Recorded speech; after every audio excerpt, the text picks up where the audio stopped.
Hello दोस्तों, आज हम पढ़ेंगे प्राकृत संख्या नेचुरल नंबर के बारे में। तो हमारा वीडियो शुरू करते हैं। हमने इसके पहले भी अभाज्य, भाज्य, विषम, सम संख्याओं के बारे में पढ़ा था। हम देखते हैं प्राकृत संख्या को। प्राकृत संख्या की परिभाषा है गिनती यानी गणना की संख्या अथवा शून्य से बड़े प्राकृत पूर्णांक को प्राकृत संख्या कहते हैं ना। शून्य से बड़ी यानी 1, 2, 3 से लगाकर अनंत। इसे उपयोगिता के आधार पर धन पूर्णांक भी कहा जाता है। क्यों? क्योंकि 0 से बड़ी संख्या सारी क्या होती है? धनात्मक होती है। वही इतिहास के आधार पर इसे हिंदू अरबी संख्या भी कहा जाता है। हम इसके उदाहरण देख लेते हैं। मैं एग्जाम्पल समझा देता हूँ इसका। यानी ये बोल रहा है 0 से बड़ी यानी 1, 2, 3, 4, 5 से लेकर कहाँ तक? अनंत तक। ये सारी संख्याएं क्या होती है? प्राकृत संख्या कहलाती है। ठीक है। अब इसके कुछ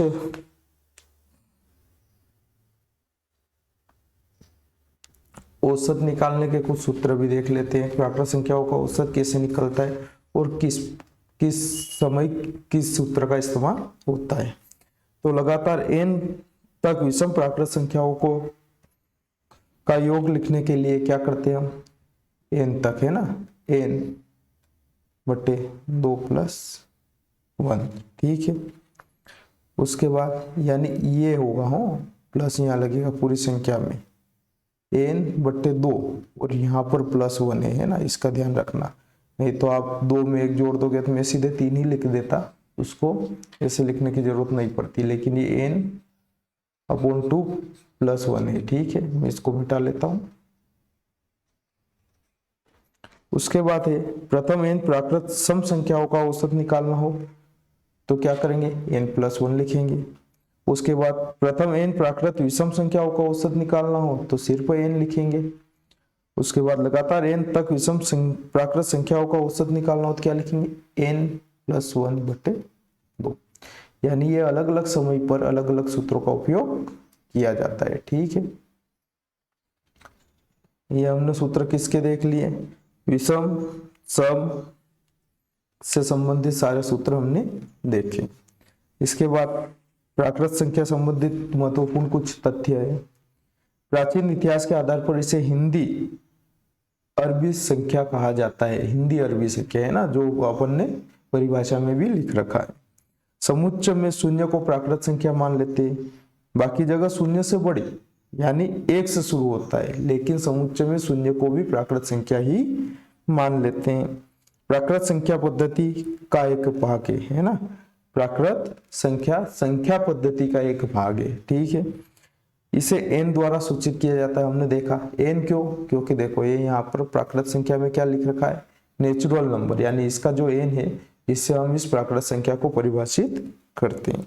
प्राकृत संख्या 0 से बड़ी n और किसके बराबर?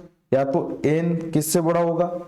1 के बराबर होगा या 1 से बड़ा होगा, लेकिन 0 से हमेशा बड़ा ही होगा प्राकृत संख्या। ठीक है।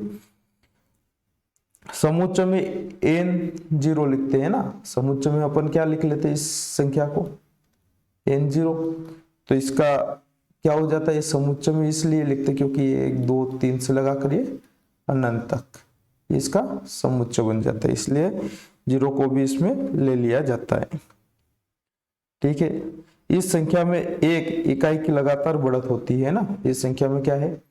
1 को जोड़ते हुए चलते हैं। यानी 1 + 1 क्या होगा?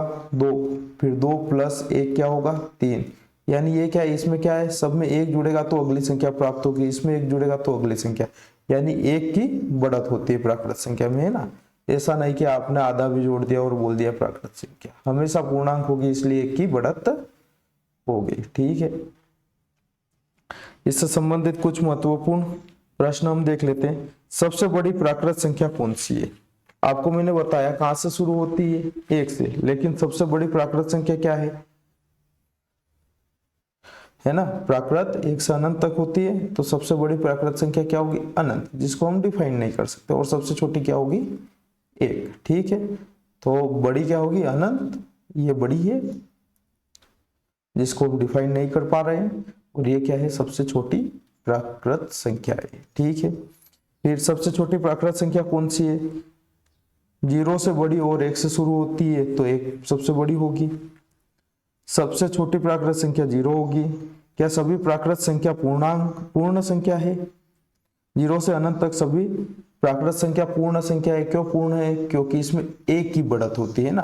अगर अपन बोल देते आधे की होती तो ये पूर्ण नहीं होता, क्योंकि 1/2 कभी पूर्ण नहीं होगा। ये हमेशा किसकी बढ़त होती? 1, इसलिए यह हमेशा पूर्ण संख्या होगी। क्या कोई ऐसी पूर्ण संख्या है जो प्राकृत संख्या नहीं है?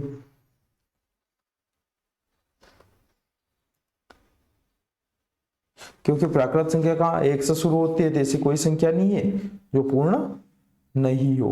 ठीक है, प्राकृत संख्या में, क्योंकि इसमें सिर्फ धनात्मक लिया है, इसलिए इसको धनात्मक पूर्णांक भी कहा जाता है। पूर्णांक में क्या होता है? ऋणात्मक धनात्मक जो दोनों होता है, तो इसको सिर्फ धनात्मक पूर्णांक भी प्राकृत संख्या को बोल सकते हो। ठीक है, तो हमारा वीडियो यहीं समाप्त होता है। आपको हमारा वीडियो अच्छा लगा हो तो हमारे चैनल को सब्सक्राइब और लाइक करना ना भूलें। धन्यवाद।